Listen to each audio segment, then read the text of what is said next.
ரோஹிணிக்கு சுருதி ஒரு ஆர்டர் பிடிச்சி கொண்டு வந்து கொடுக்குறாங்க. அப்போ ரோஹிணி கிட்ட சுருதி சொல்கிறாங்க, இந்த மாதிரி எங்கள் ரிலேஷனில் ஒரு கல்யாணம் இருக்குது, நீங்கள் தான் வந்து இந்த பியூட்டிஷியன் இதை பார்த்துக்கணும் அப்படின்னு சொல்கிறாங்க. நான் ஆண்டி கிட்ட கேட்காம எதுவும் சொல்ல மாட்டேன் அப்படின்னு சொல்கிறாங்க.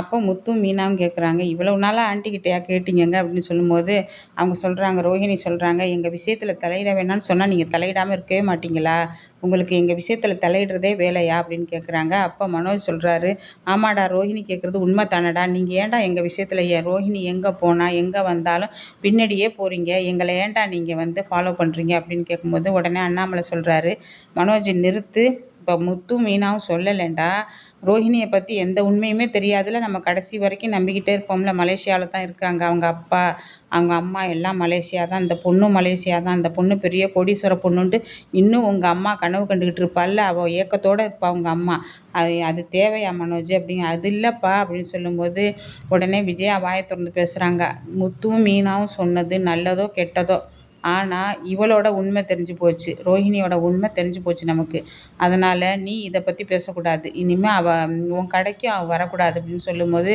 ஆண்டி நான் வேலை இது பண்ணவா, பியூட்டிஷியன் பண்ணவா அப்படின்னு கேட்கும்போது, பண்ணு, ஆனால் பணத்தை கொண்டு வந்து என்கிட்ட கொடுத்துடணும் அப்படின்னு சொல்கிறாங்க. அவங்க ஆச்சரியத்தோடு நிற்கிறாங்க ரோஹிணி. அதே போல் அவங்க வேலைக்கும் போயிட்டு வர்றாங்க. வேலைக்கு போயிட்டு வரும்போது கேட்குறாங்க, விஜயா ரோஹிணி கிட்ட கேட்குறாங்க, எங்கே போயிட்டு வர அப்படிங்கும்போது, வேலைக்கு போயிட்டு வர ஆண்டி அப்படின்னு சொல்லும்போது, ஆமாம் பணம் கொடுத்தாங்களா, ஆமாம் எவ்வளவு, 25,000 கொடுத்தாங்க ஆண்டி, அது எங்கே, என்னுடைய பேங்க் அக்கௌண்ட்டில் ஏற்றி விட்டாங்க ஆண்டி அப்படின்னு சொல்கிறாங்க. சரி உன்னுடைய கார்டை எடுத்துகிட்டு வந்து கொடு அப்படிங்கிறாங்க. ஏன் ஆண்டி உங்கள் கார்டு எங்கே வச்சுருக்கேன், என் கார்டை கேட்கல, உன் கார்டை எடுத்துகிட்டு வந்து கொடு அப்படிங்கிறாங்க விஜயா. உடனே அவங்களும் ஏடிஎம் கார்டை கொண்டு வந்து கொடுத்துட்டு பின் நம்பர் கேட்குறாங்க. உங்கள் பிள்ளையோட பின் நம்பர் தான், இப்போ பிறந்த தேதி தான் பின் நம்பர் அப்படின்னு சொல்லிட்டு கோவமாக போகிறாங்க. கோவமாக போனவுடனே மனோஜ்கிட்ட போய் சொல்கிறாங்க, இந்த மாதிரி உங்கள் அம்மா வந்து என்னுடைய சம்பள பணத்தையெல்லாம் வாங்கிட்டாங்க அப்படின்லாம் சொல்லும்போது அவங்க உடனே மனோஜ் சொல்கிறாரு, ரோஹிணி இதெல்லாம் எனக்கு தெரியாது, நீ எதாக இருந்தாலும் எங்கள் அம்மாட்ட பேசிக்க அப்படின்னு சொல்லிட்டு அங்கேருந்து கிளம்பி போயிடுறாரு. இங்கே என்ன பண்ணுறாங்க விஜயா, கார்டை எடுத்துக்கிட்டு என்ன பண்ணுறாங்க, ஏடிஎம் கார்டை எடுத்துக்கிட்டு ஏடிஎம் மிஷினுக்கு போகிறாங்க. எங்கேயுமே பணம் இல்லை. கடைசியில் ஒரு பேங்கில் போய் கேட்குறாங்க. பேங்கில் போய் கேட்கும்போது, என்ன மேடம் நீங்கள், எங்கேயுமே பணம் இல்லை சார், இப்போ இந்த ஏடிஎம்மில் எடுக்கலாமா, ஏன்னா அந்த பேங்கில் தானே இவங்க அக்கௌண்ட் வச்சுருக்காங்க, கொடுங்க கார்டு அப்படின்னு பார்க்கும்போது கல்யாணின்னு இருக்குது. கல்யாணிங்கிறது யார் அப்படின்னு, கல்யாணியா, ரோஹிணி தான் என் மருமக, கல்யாணி கிடையாதே, இங்கே பாருங்கள் அவங்க அட்டையில் வந்து கல்யாணின்னு தான் போட்டிருக்கு அப்படின்னு சொல்கிறாரு. உடனே என்ன இது புது கதையாக இருக்குது, அவள் என்ன மாற்றி கொடுத்துட்டாளா யாரோதையும் அப்படின்னு நினச்சிக்கிட்டு வீட்டுக்கு வராங்க. சரிங்க சார் நான் வீட்டில் போய் என்னன்னு பார்க்குறேன் அப்படின்னு சொல்லிட்டு வராங்க. உடனே ரோஹிணி வெளியிலேருந்து வர்றாங்க. அப்போ வரும்போது கல்யாணி அப்படிங்கும்போது திரும்பி பார்த்துடுறாங்க ரோஹிணி. நீ தான் கல்யாணியா அப்படின்னு கேட்குறாங்க. ஏன் ஆண்டி அப்படிங்கும்போது, அம்மா ஏடிஎம் கார்டில் உன் பேர் ஏன் கல்யாணின்னு இருக்குது, அது என்னுடைய ஒரிஜினல் பேர் ஆண்டி, இப்போ ரோஹிணின்னு நான் வந்து சென்னைக்கு வந்தது ரோஹிணின்னு மாற்றிட்டேன், இது வேறு இருக்கா, இந்த ஃபோர்ஜரி வேறு இருக்கா, உனக்கு பின்னாடி எவ்வளவு தான் இருக்குது அப்படின்னுக்கிறாங்க.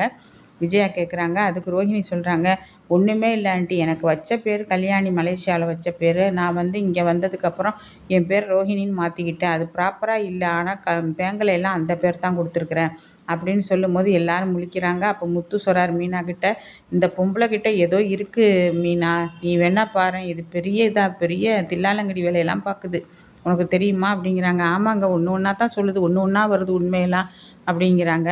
இப்போ கல்யாணிங்கிறது வந்து இவங்க கிறிஷோட பாட்டி அடிக்கடி கல்யாணின்னு சொல்லுவாங்க தெரியுமா, உனக்கு ஞாபகம் இருக்கா, கிறிஷோட அம்மா பேர் கல்யாணின்னு சொல்லுவாங்கல்ல அப்படின்னு சொல்லும்போது, ஆமாங்க இப்போ தான் ஞாபகம் வருதுன்னு பேக்கு மீனா வந்து ஆமாம் ஜாமி போடுது.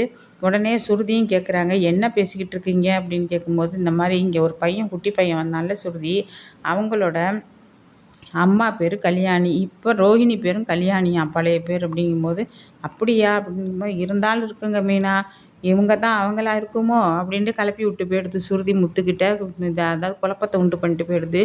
முத்து என்ன பண்ணுறாரு, யோசனை பண்ணிக்கிட்டே நிற்கிறாரு. என்னங்க யோசிக்கிறீங்க, யோசனை பண்ணி பாரு மீனா, அவங்க வீட்டில் பார்த்த ஃபோட்டோ தான் ரோஹிணி ரூமில் இருக்குது, அது எங்கள் அப்பான்னு சொல்லிடுச்சு, இப்போ கல்யாணின்னு பேர் இருக்குது இந்த பொண்ணுக்கு, அப்போ அவங்க மகப்பேரும் கல்யாணி, இது எங்கேயோ இடிக்குது மீனா, நம்மளை பார்த்து பார்த்து ஓடி ஓடி ஒளியிறாங்க அந்த அம்மாவும் கிறிஷோட பாட்டியும், நம்மளை பார்த்துட்டு ஓடி ஓடி ஒளியிறாங்க, ரெண்டாவது நம்மளை அவாய்ட் பண்ணிக்கிட்டே இருக்கிறாங்க, இது என்னான்னு கண்டுபிடிக்கணும் மீனா அப்படின்னு சொல்கிறாங்க.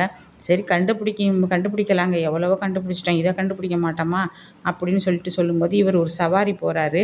சவாரி போகும்போது அங்கே வந்து கிறிஷோட பாட்டி நிற்கிறாங்க. நிற்கும்போது இவங்களை ஃபாலோ பண்ணால் தெரிஞ்சு போயிடும், அப்படின்னு சொல்லிட்டு பேசிக்கிட்டே இறங்கிறாரு. இறங்கிட்டு கிறிஸோட பாட்டிகிட்ட போய் கேட்குறாரு, எப்படிம்மா இருக்கிறீங்க, நல்லா இருக்கீங்களா அப்படின்னு கேட்கும்போது இவரை பார்த்துட்டு ரொம்ப பயப்படுறாங்க. ஏம்மா எப்போ பார்த்தாலும் என்னை பார்த்துட்டு நீங்கள் ஏன் பயப்படுறீங்க, பேச முடிஞ்சால் பேசுங்க, அதுக்கு ஏன் பயப்படுறீங்க நீங்கள், அங்கே அது உங்கள் உடம்புக்கு ஆகாதுல்ல, நீங்கள் ஏன் இப்படி பயந்து நடுங்குறீங்கன்னு கேட்குறாரு. அதுக்கு ஒன்றும் இல்லை முத்து, ஒன்றும் இல்லை முத்துன்னு ஆட்டோவில் ஏறி